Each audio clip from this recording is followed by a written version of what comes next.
오늘 함께 나눌 말씀은 에레미야 52장 12절에서 34절 말씀입니다. 오늘 본문은 4개의 단락으로 나누어집니다.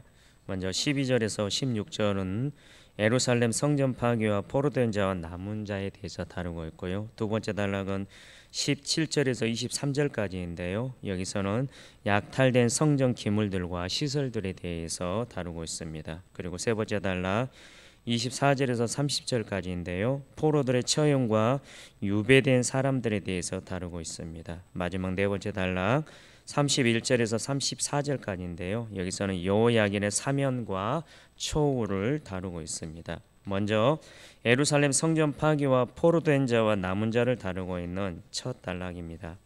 12절부터 14절까지는 성전과 왕궁 파괴를 묘사하고 있는 내용들이 기록되고 있습니다. 앞선 52장 1절에서 11절은 에레미야의 역사적 후기인 제52장의 전반부로서 예루살렘의 함락과 시드기야의 최후에 대해서 기록하였었는데요. 오늘 함께 보게 된 12절부터 30절까지는 예루살렘의 파괴와 주요 선민들의 포로된 상황들, 그리고 바벨론 군대의 성전 기물 약탈에 대해서 다루고 있습니다. 이러한 모든 내용은 에레미야의 예언이 현실 가운데 이루어졌음을 밝힐 목적으로 기록되었기 때문에 12절에서 이 일들이 이루어진 시점을 자세하게 밝히고 있는 것들을 우리는 볼 수가 있습니다. 그런데 앞선 전반부에서는 모든 연대는 유다 왕의 죄를 기준하여 기술되었습니다. 1절과 4절, 5절 어제 큐티 본문에 나온 내용인데요. 그러나 중반부가 시작되는 오늘 12절부터는 바벨론 왕 느부갓네살의 제위를 기준하여 연대가 기록됩니다. 이것은 유다가 주권을 상실하였고 유다의 통치권이 바벨론에 넘어갔다는 것을 단적으로 보여주기 위한 의도가 내포된 표현인 것입니다. 한편 여기서 느부갓네살 왕의 19째 다섯째 달 10째 날은 태양력으로는 BC 586년 7월 혹은 8월 10일이 됩니다. 이어지는 13절은 느부갓네살의 명을 받았을 것으로 보이는 느부사라단이 예루살렘 성 안에 입성한 후에 행한 일들을 기록한 것으로 먼저 그가 여호와의 전과 왕궁을 불살랐음을 밝히고 있습니다. 본문에 기록된 성전은 솔로몬 왕 11년째 되던 해인 BC 959년에 완공되었고 솔로몬의 왕궁은 24년째 되던 해인 BC 946년에 완공된 것인데 BC 586년경 느부사라단에 의해 소각되고 말았습니다. 따라서 성전은 건축된 지 약 373년 만에, 그리고 왕궁은 약 369년 만에 파괴된 셈입니다. 이는 역대하 7장 20절에 내가 너희에게 준 땅에서 그 뿌리를 뽑아내고 내 이름을 위하여 거룩하게 한 이 성전을 내 앞에서 버려 모든 민족 중에 속담거리와 이야기거리가 되게 하리니라는 말씀이 나와 있는데요. 이 말씀대로 하나님께서 솔로몬에게 경고하신 예언의 성취를 드러내고 있습니다. 본문에서 그냥 예루살렘 전체를 불살랐다고 묘사하여도 될 것을 본절에서는 불살인 대상을 구체적으로 제시하는 것을 볼 수가 있습니다. 이것은 예루살렘이 그토록 소중히 여기던 성전, 즉 심지어 자신들의 안전까지 담보하는 것으로 여겼던 성전이 드디어 파괴되었다는 것을 강조하기 위해서입니다. 먼저 여호와의 성전이 불탄 것을 밝힌 것은 유다와 주요 범죄가 성전에서 발생하였음을 염두에 둔 표현으로서 사실 유다 사람들은 성전에서까지도 우상을 숭배하는 악행을 저질렀습니다. 따라서 성전은 이 면에서 더 이상 하나님의 거룩한 집이 아니요 이미 더러워질 대로 더러워진 유다의 악독함을 반영하는 상징물이라고 할 수 있는 것이었습니다. 아울러 당시 성전은 유다의 불신앙과 교만함, 회개치 않는 고집스러움을 반영하는 상징물이기도 했습니다.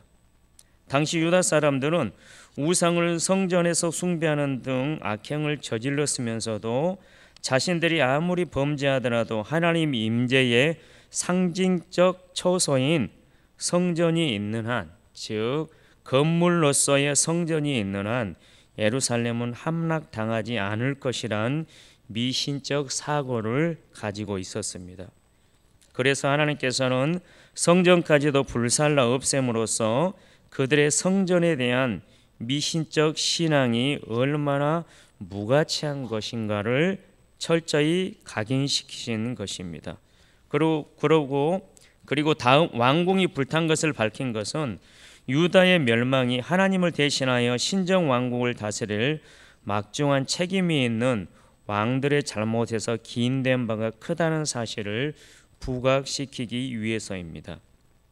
그리고 예루살렘의 모든 집이 불탄 것을 밝힌 것은 유다의 백성 역시 유다 멸망의 책임에서 자유로울 수가 없음을 밝히기 위해서입니다. 마지막으로 고관들의 집까지 불탔음을 밝히고 있는데요. 이것은 고관들이 중심이 되어 선지자들을 박해하고 하나님의 뜻을 어기고 반바벨론 그리고 친애굽 정책을 시행하였음을 부각시키기 위함이었습니다. 앞선 13절에서 유다의 종교적 구심점인 성전과 정치의 구심점인 왕궁은 물론 나라의 근간이 되는 백성들의 거처와 그리고 고관들의 집까지 모두 불탐으로 유다에서 내놓아야 할 만한 모든 것이 심판을 받아 소멸되었음을 밝혔습니다. 이제 14절에서는 나라가 유지되는 데 필수적인 국방시설인 성벽이 파괴되었음을 밝힙니다. 예루살렘 성벽은 이스라엘 백성에게 있어서는 하나님의 보호하심과 무한한 능력 그리고 피난처 등을 상징하는 것이었습니다. 열왕기상에서도 예루살렘 성은 이렇게 표현되는데요. 여호와께서 자기 이름을 두시려고 이스라엘 모든 지파 가운데에서 택하신 성읍 혹은 주께서 택하신 성읍이라고 일컫고 있습니다. 이러한 하나님의 축복받은 성읍인 예루살렘 성벽이 허물어진 원인은 외적으로 바벨론의 강력한 군사력, 그들의 18개월이나 되는 오랜 포위 공격에 따른 것이라 할 수 있을 것입니다. 그러나 그것의 이면으로 들어가면 이처럼 예루살렘 성이 허물어진 것은 그곳을 택하시고 보호하시는 하나님의 은혜와 능력에서 유다 백성들이 떠나 있었기 때문입니다. 실로 유다 백성들은 지속적인 범죄로 이미 하나님의 보호와 그분의 능력에서 떠나 있었고 그로 인해 예루살렘 성은 허물어짐을 면치 못한 것입니다. 따라서 본문에서 예루살렘 성벽이 허물어진 원인은 1차적으로 예루살렘 성이 바벨론 군대의 침공을 견디지 못한 데 있지만 근본적인 원인은 다윗과 언약을 맺으사 예루살렘 성을 보호하시던 하나님의 은혜와 능력이 그곳에서 떠난 데 있다고 할 수 있는 것입니다. 다시 말하자면 예루살렘 성이 무너진 궁극적인 이유는 유다 백성들의 지속적인 범죄로 말미암은 하나님의 보호의 손길이 떠나 있었기 때문인 것입니다. 사실 신들의 전쟁으로 여겨진 고대 근동 세계의 전쟁에서 한 나라가 정복을 당하고 신전마저 파괴되는 일은 그 나라의 신의 완전한 패배를 의미하는 것이었습니다. 그 백성의 완전한 패배뿐만 아니라 신의 완전한 패배였다는 것입니다. 그런데 당시 세계에서 여호와는 이스라엘의 하나님으로 인식되었었는데요. 또한 여호와께서도 당신을 이스라엘의 하나님으로 계시하셨습니다. 그런데 그러한 여호와의 성전이 무로닥을 주신으로 섬기는 바벨론 군대에 의해 파괴되었습니다. 그러므로 하나님은 바벨론의 신인 무로닥에게 완전한 패배를 당한 이걸로 말미암아 살아계신 하나님께서 거짓 신인 우상에게 패배하신 것처럼 여겨지신 것입니다. 그러니 하나님의 영광이 얼마나 훼손된 것입니까? 그럼에도 불구하고 하나님께서는 당신의 성전이 바벨론 군대에 의해 유린되고 이 소화되는 것을 허용하셨습니다. 그 이유가 무엇이겠습니까? 그것은 하나님께서 바벨론 군대를 막으실 힘이 없어서가 아니었습니다. 그것은 도리어 성전에 문제가 많았기 때문입니다. 성전은 하나님을 예배하고 하나님께 기도하기 위해 건축되었습니다. 말하자면 성전은 하나님을 예배하고 기도하기 위해 건축되었다는 거죠. 성전은 하나님을 예배하고 기도하는 것으로서의 그 기능을 수행할 때에 존재 가치가 있는 것입니다. 만일 성전이 이 기능을 상실한다면 성전은 존재할 이유가 없는 것입니다. 그래서 하나님께서 바벨론 사람들을 통하여서 성전을 깨부셨다는 것입니다. 이렇게 철저하게 예루살렘의 물질적인 부분을 파괴했던 느부사라단이 이어지는 15절과 16절에는 유다 백성들에 대해서 취한 행동들이 기록되어 있습니다. 15절과 16절에서 느부사라단은 여러 부류의 사람들을 포로로 잡아가고 하층 계급만이 예루살렘에 잔류하게 하였음을 밝힙니다. 그 가운데 15절은 느부사라단이 잡아간 사람들이 어떠한 부류의 사람들인지를 설명하고 있는데요. 느부사라단이 잡아간 사람들은 네 가지로 분류되는데 백성 중 가난한 자, 성중에 남아있는 백성, 바벨론 왕에게 항복한 자, 그리고 무리의 남은 자로 분류하고 있습니다. 특별히 16절에 보면 가난한 백성은 남겨두어라고 하여 15절과 상충되는 것처럼 보이는 부분이 있는데 15절과 16절을 함께 보자면 거기에 남은 백성 가운데 15절과 16절을 함께 보자면 가난한 자에 대해서 거론을 하고 있는데 그것을 종합해서 보자면 이렇습니다. 가난한 자 가운데 일부는 잡혀가고 가난한 자 가운데 일부는 남겨두었다고 하는 그러한 표현입니다. 한글 성경의 번역으로는 이 네 부류들이 구체적으로 누구이며 또 그리고 왜 팔려갔는지 파악하기는 어렵습니다. 그런데 주석에 보면은 이 부류에 대해서 이렇게 표현을 해놓고 있는데요. 먼저 이 성중에 남아있는 백성들을 좀 살펴보자면 이 사람들은 왕과 군사들이 예루살렘 성을 포기하고 도망한 상황에서 오늘 본 말씀 이전에 보면 시드기야와 많은 사람들이 예루살렘 성을 포기하고 도망간 그것과는 다르게 그 성에 그대로 남아있던 자들을 가리킵니다. 성이 함락되고 군사들이 흩어지는 순간에도 성 안에 남아있었다는 이러한 묘사를 통해 볼 때 그들은 단순한 예루살렘 거민이 아니라 예루살렘 수호를 위해 목숨까지 내놓고 성을 지킨 자들로 보는 것이 타당합니다. 그리고 바벨론 왕에게 항복한 자들은 어떤 사람들이냐면 원뜻을 보자면 바벨론 왕에게 대항하여 실패한 자라는 의미를 가지고 있습니다. 즉 바벨론에 대항하였으나 끝내 실패하고 포로로 잡힌 자라고 해석되어야 하는 사람들입니다. 느부사라단이 이들을 포로로 끌고 간 것은 그들이 주민들을 선동하여 반역을 일으킬 가능성이 높았을 이유이기 때문입니다. 그리고 세 번째 부류는 무리의 남은 자들로 표현된 사람들입니다. 여기서 무리를 뜻하는 하모는 일반 백성을 지칭하는 것이 아니라 특별히 무기를 사용할 능력이 있는 사람들을 의미합니다. 나중에 바벨론에 항거할 충분한 가능성이 있는 사람들이기 때문에 이 사람들을 끌고 갔다라고 그렇게 표현하고 있는 것이죠. 16절은 15절에서 밝힌 바 느부사라단에 의해 예루살렘 백성들이 바벨론 포로로 이송된 이후의 사회적 변화를 요약한 구절인데요. 느부사라단은 가난한 백성들 일부분을 남겨두어 포도원을 관리하는 자와 농부로 삼았습니다. 유다 땅의 유력한 자들이 사라진 후 농업과 경제활동은 가난한 자들이 담당하게 되었습니다. 이처럼 바벨론 군대가 유다 땅에 가난한 사람들을 남겨둔 것은 농부와 포도원 지기가 되게 하여 식민지인 유다로부터 조공을 받아내기 위한 의도였을 것입니다. 이제 두 번째 단락입니다. 17절부터 23절까지로 약탈된 성전 기물들과 시설들에 대한 내용입니다.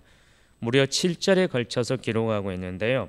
아까 17절부터 23절까지 함께 읽었던 그런 말씀을 좀 기억하시면서 들으시면 좋을 것 같습니다.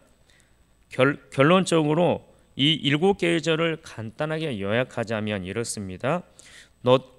놋과 그리고 금과 은으로 된 것들의 약탈이다라는 사실입니다.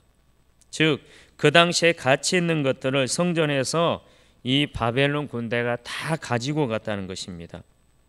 성전에 있는 기물들이 그 당시에 가장 소중하게 여겨지는 것들, 가치 있는 것들로 만들어졌다는 것입니다.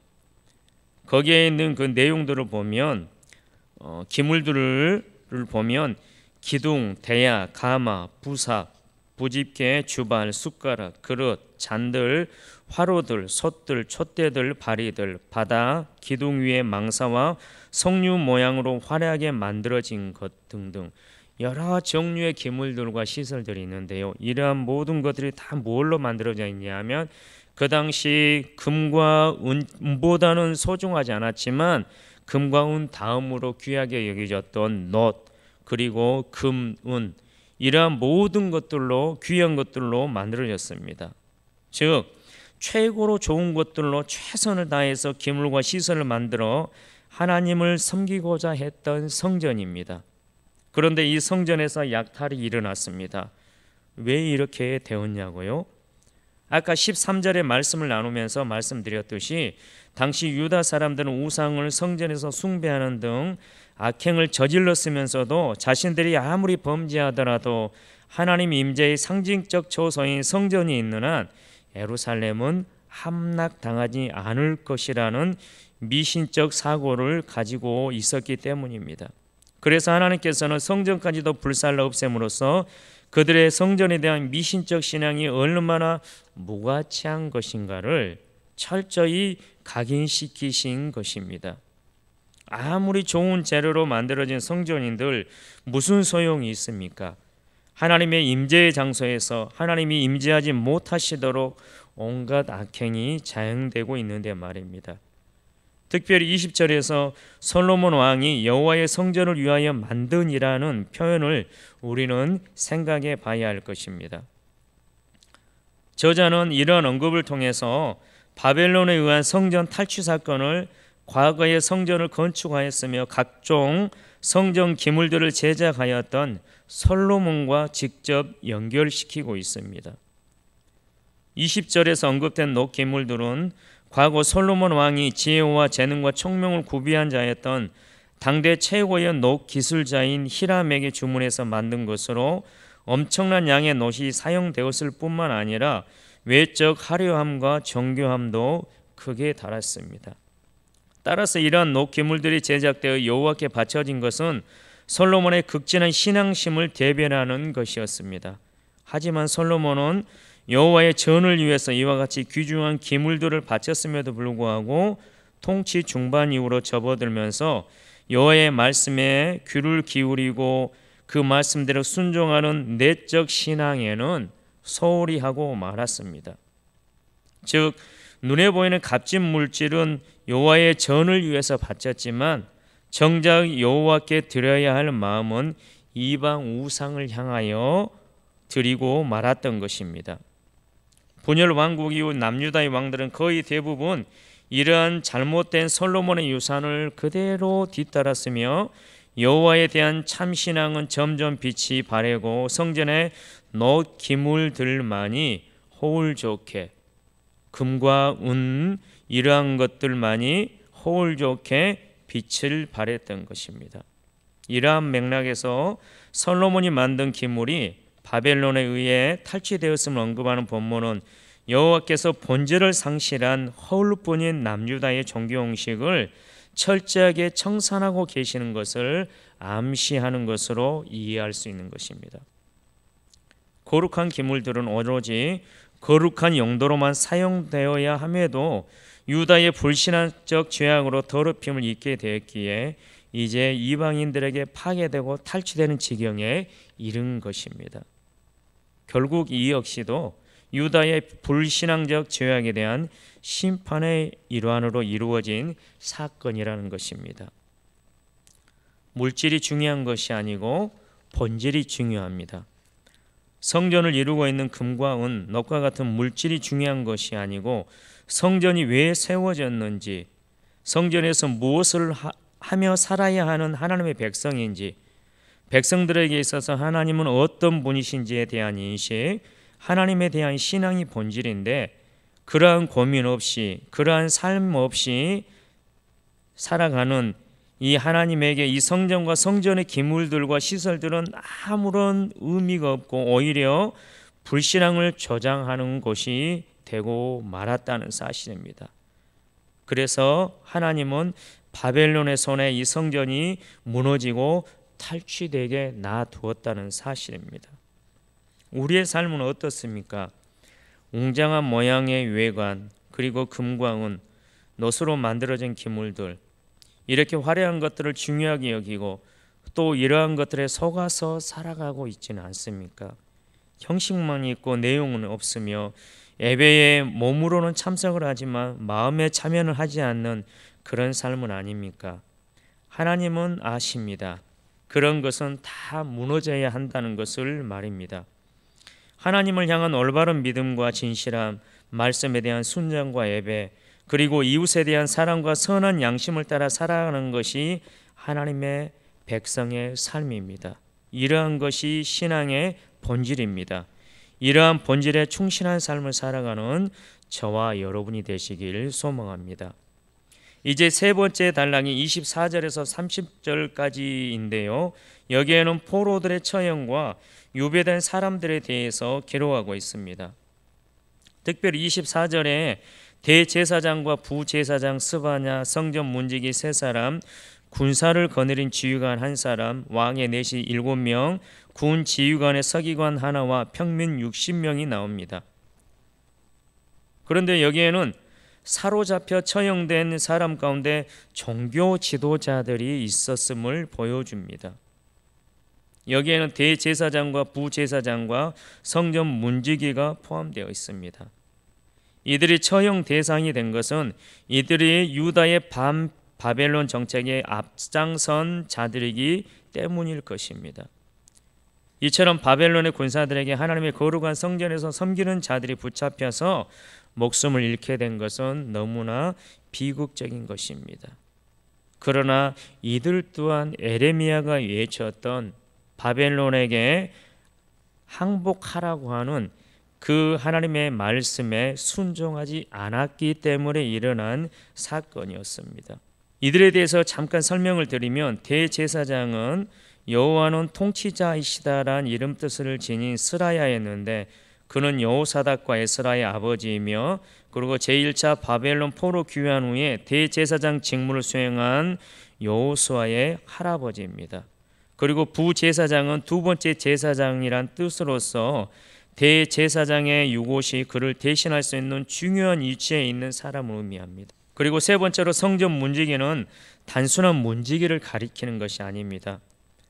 모든 불경스러운 침입으로부터 성전을 지키는 레위인 문지기들을 가리킵니다. 세 명의 문을 지키는 레위인이 대제사장과 부제사장과 함께 언급되어 있는데 이는 문을 지키는 레위인의 직무가 매우 중요함을 시사하는 것입니다.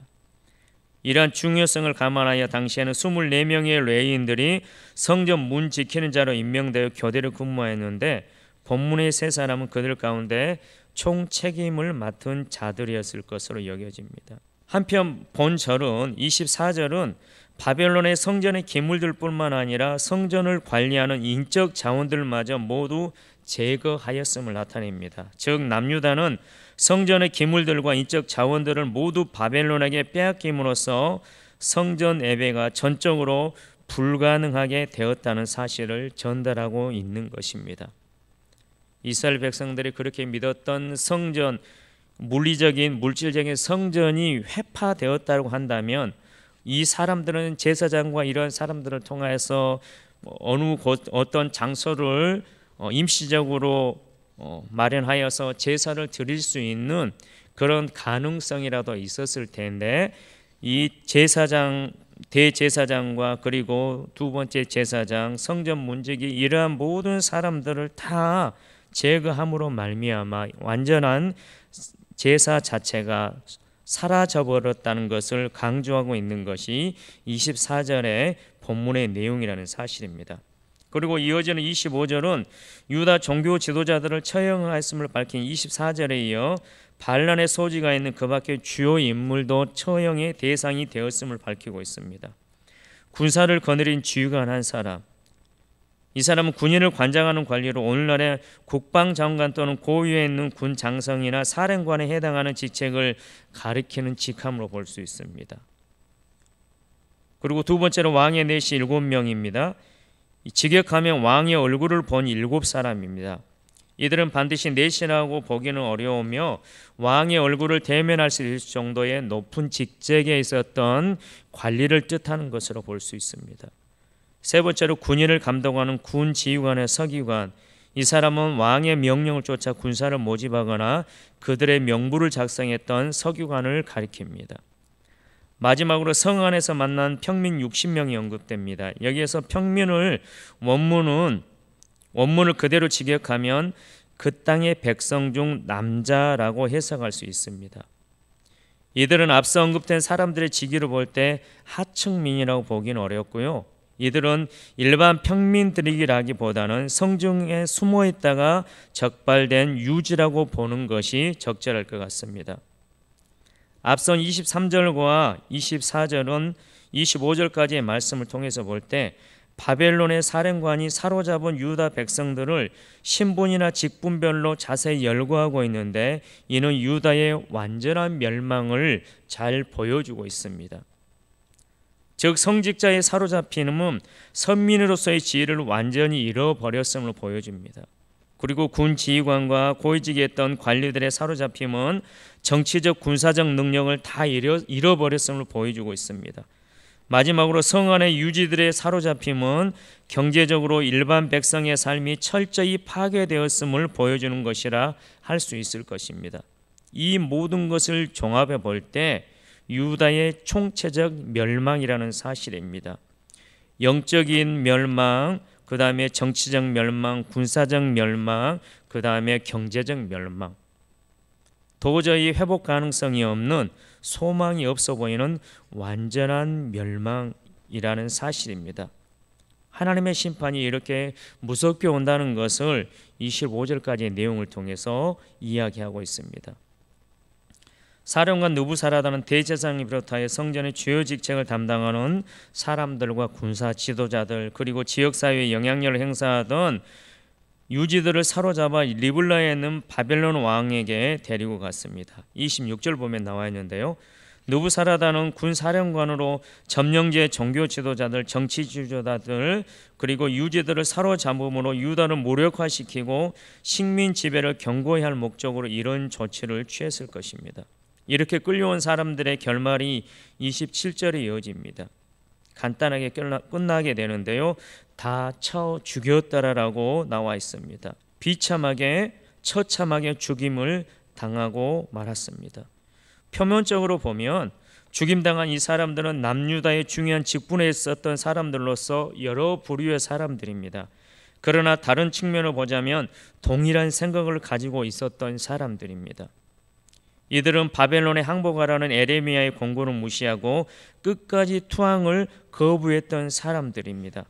표면적으로는 종교적, 정치적, 군사적, 경제적으로 높은 위치에 있었기 때문에 죽은 것 같지만 그것이 아니라 하나님의 말씀을 받아들이지 않은 결과로 죽음이라는 비참한 최후를 맞게 된 것입니다.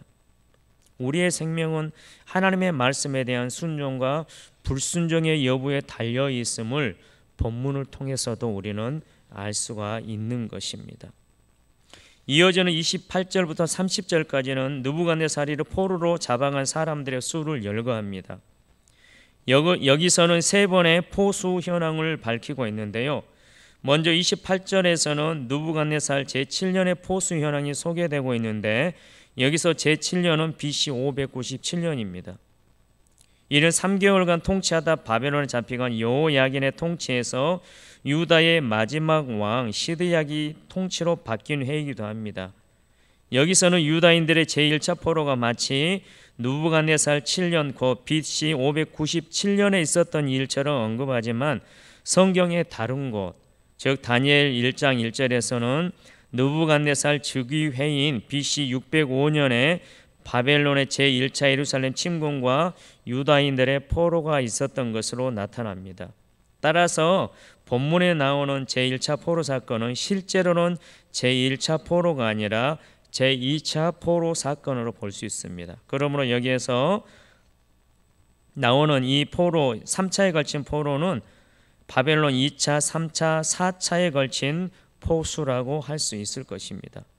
이렇게 3차에 걸쳐서 포로로 잡아간 사람의 총수가 4,600명이라고 30절에 기록하고 있습니다.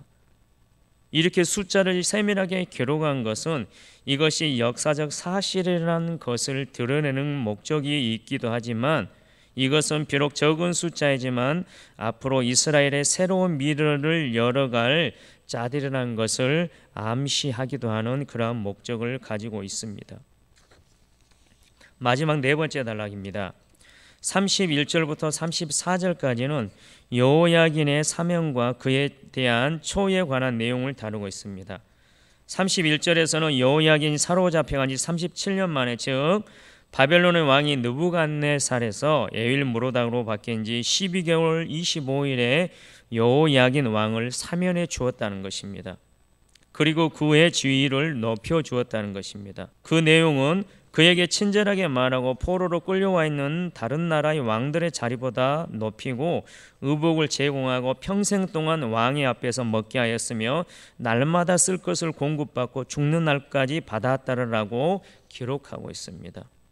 에레미야서의 저자는 에레미야서가 마무리된 이 52장의 맨 마지막에 왜 이 내용을 기록했을까요? 아니, 왜 하나님이 이것을 기록하게 하셨을까요? 이것의 의미는 무엇일까요? 여호야긴은 18세의 어린 나이에 왕이 되어 석 달을 통치한 뒤 바벨론에 붙잡혀가서 37년이라는 긴 세월 동안 감옥에 갇혀 지내야 했습니다. 그는 자신을 잡아 가두었던 느부갓네살이 죽고 그의 아들 에윌므로닥이 즉위한 이후에야 비로소 감옥에서 석방될 수 있었습니다. 여호야긴이 오랜 옥고 끝에 석방된 사실은 그 자신에게는 말할 것도 없으며 바벨론의 포로가 되어 비참한 삶을 살아가고 있던 선민 이스라엘 전체에게 한 줄기 빛과 같은 희망을 안겨주기에 충분하였습니다.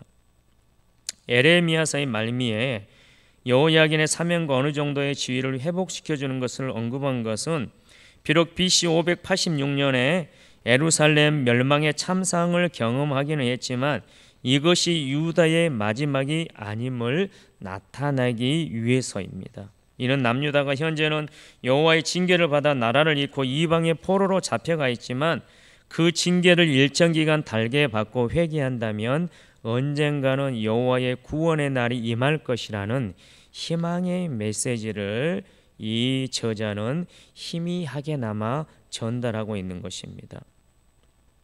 그리고 또한 이것은 다윗의 왕위가 영원할 것이라는 약속, 바벨론 포로에서 70년 만에 회복시키겠다는 하나님의 약속을 하나님께서 직접 이루고 계심을 보여줍니다. 이것이 자기 백성을 향한 혹독한 심판 속에 감춰진 하나님의 진정한 모습입니다. 실제로 하나님께서는 여호야긴이 풀려난 뒤 약 30년 후 바사의 고레스 왕을 통하여 바벨론을 멸망시키고 이스라엘 백성들로 하여금 본토로 귀환하도록 허락하였습니다. 말씀을 마무리합니다. 에레미야 본문이 끝났습니다. 말씀을 준비하면서 보니까 이 에레미야가 매일 성경 무려 거의 한 4달에 걸쳐서 매일 성경에서 했더라고요. 2023년 7월 8월과 그리고 2024년 7, 8월에 걸쳐서 52장이나 되는 에레미야 말씀을 우리가 보았습니다. 하나님의 백성된 유다 민족을 위해 눈밑이 짓무르도록 눈물을 흘리며 기도하는 눈물의 선지자 에레미야 선지자를 만나셨습니까? 에레미야가 던지는 하나님의 말씀 앞에서 우리의 삶에 가득한 우상 숭배와 그릇된 신앙을 돌아보셨습니까? 죄에 대해서 반드시 심판하시는 하나님을, 그리고 온 역사의 주관자 되시는 하나님을 만나 보셨습니까? 개역 개정판 성경에 에레미야서의 기록 목적을 다음과 같이 간략하게 기록하고 있습니다. 죄악에 대해 하나님의 심판이 반드시 있을 것임을 눈물로 경고함으로써 유다 백성들이 자신들의 죄악을 깨닫고 회개하여 하나님께 돌아오도록 인도하려고 기록했다. 이 기록의 목적대로 우리의 죄악에 대해 회개하며 하나님께 돌아가는 은혜 가운데 거하시는 우리 모두가 되시길 우리 주님의 이름으로 축원드립니다. 기도하겠습니다. 사랑하는 하나님, 은혜를 감사드립니다. 에레미야 선지자를 통하여 백성들의 죄악을 지적하시고 그 길을 떠나도록 말씀하신 하나님, 지금도 성경을 통하여 우리의 죄악을 지적하시고 하나님의 백성답게 사는 길을 말씀하시니 감사드립니다. 심판을 경험하기 전에 죄악에서 돌이키는 은혜를 우리에게 허락하시고 심판 중에서도 하나님의 사랑을 의심하지 아니하고 하나님만을 붙잡는 우리가 되게 하여 주시옵소서. 심판이 아닌 오직 은혜만을 경험하며 하나님을 찬송하는 삶을 살게 하여 주시옵소서. 감사하고 예수님의 이름으로 기도드립니다. 아멘.